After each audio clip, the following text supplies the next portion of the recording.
cannot really. Yeah, we cannot say. And we were 8 judges, so we don't know each other's scores, you know. I know my scores. I gave high scores to some of the candidates. And but we did compare exact numbers of, so I really don't know, you know. Yeah. 0.99. The lowest is 7, 9.99 is the highest. So how do you feel, Louie, na parang meron sinasabi na hindi daw tama yung result, na inayos daw, ganon. Siyempre judge ka, so how will you respond to that kind of comments now circulating online? I'm getting bashed a bit, like I saw some comments saying, Louie, magsalita ka. O yan, nagsasalita na ako ngayon. Yeah, congratulations. You're one of the judges of the 74th Miss Universe. Wow. How memorable is this time for you? First of all, I thought I was just gonna watch Miss Universe on TV, which I really enjoy watching on TV because it's so clear. You can see everything. But I think God had other plans for me because I think I'm the first Filipino judge to judge all the categories. From the closed door interview to the prelims of swimsuit and evening gown, and then the finals. Yeah. How am I feeling? How did you feel when you were there? Were you nervous, excited, a or bit what? nervous also, ha? It's stressful. Pumayat nga ako eh. Kasi, you know, daming activities and, you know, you're really watching the girls and you wanna do a good job. You know, that's the most important. Yeah. Well, of course, we all know that not everybody was happy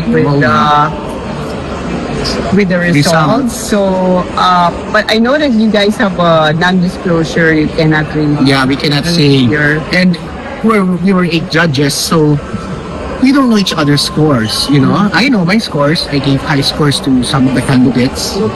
And but we did compare exact numbers of, so I really don't know, you know. Yeah.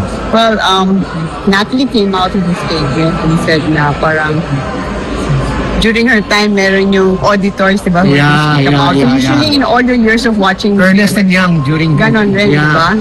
Yeah, I don't know, parang walang apparently she said in her post that there seems to be not.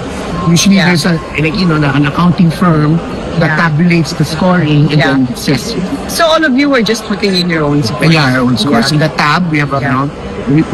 We can score from 7 to 9.99. The lowest is 7, 9.99 is the highest. So how do you feel, Louie, na parang meron sinasabi na hindi daw tama yung result, na inayos daw, ganon. Siyempre judge ka, so how will you respond to that kind of comments now circulating online? I'm getting bashed a bit, like I saw some comments saying, Louie, magsalita ka.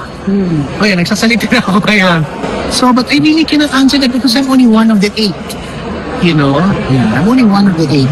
Yeah. So how would you respond to the mga comments na parang dapat sabihin mo kung if you knew something, wala naman akong alam talaga rin eh. Wala naman evidence, wala lang. So, you know, mahirap you know, pinpoint, but you don't really have evidence. If you have evidence, then, well, the most that Natalie Glebova said is no accounting firm that they usually have every year. Yeah. So actually, ang ginagawa nyo, you just score.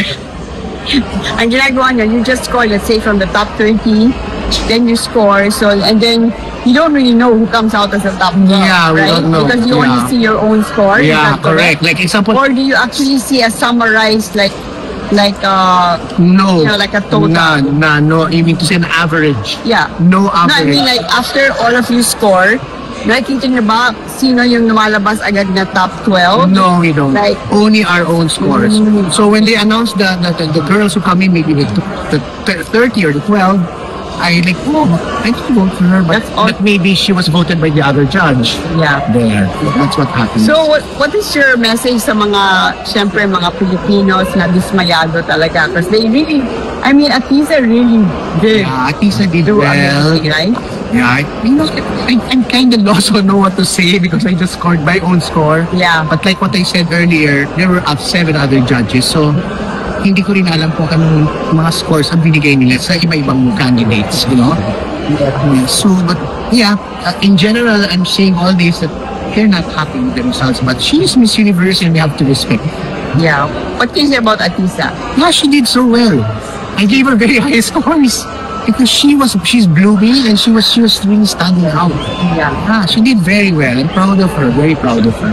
Okay, well, congratulations. And also a really nice question kay Miss Thailand. What am I asking? If you win Miss If you were Universe, to speak in front of the United Nations Nations, Assembly. what issue would you bring out? O sa mo, naalala ko yung what question mo. global issue would you talk about? And why did you choose that global issue? We made our own questions, by the way. We were asked to do 2 questions, and then Miss Universe organization would choose which question we would ask. Oh, okay. So you submitted the question. Okay. So yan yung resulta. May 2026 pa naman. May 20... Laban Pilipinas. Yeah. Diba? It was a great performance. I think everybody respected Philippines. Atisa did phenomenal for me. she did, And I really liked it kasi parang she saved her best for last. Yeah. She really peaked, kumbaga, diba, in the prelim and then all And we the talked way. to her backstage after that. Atisa has a really good attitude. She does.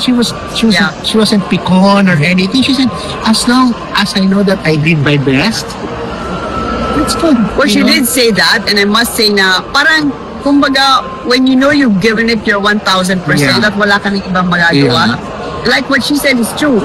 What happens after that is beyond your control. Yeah. All you can do is, The things that she can control. Yes. Like her attitude. She has a big life ahead of her. sabi nga niya, I mean, what she did say is her last pageant. Plus, as in pageantry. Yeah, pageantry. Yeah. But So, like what she said, life is not all pageantry. yeah. Well, so many doors will open for her, I'm sure. So, actually in the closed door interviews, that's what I was telling each girl, because we interviewed 120 girls, and I said, that crown will go to the head of who the winner is, but there's a bigger crown, they're having new friends, 119 new friends, having reunion together, or visiting each other's country, that's the bigger crown for me. Yeah. Kasi there's only one crown, diba? So, okay. Well, the jewel crown is beautiful, so I love it. Okay, Thank you. my friend. Until next Miss Universe. Maraming salamat po sa inyong suporta, sa pagmamahal, sa tiwala. Sana po ay proud kayo sa performance ko. Thank you po. Hello po sa lahat ng mga kababayan ko. Sana naging masaya kayo sa performance ko. Maraming salamat po sa suporta, sa tiwala at sa pagmamahal.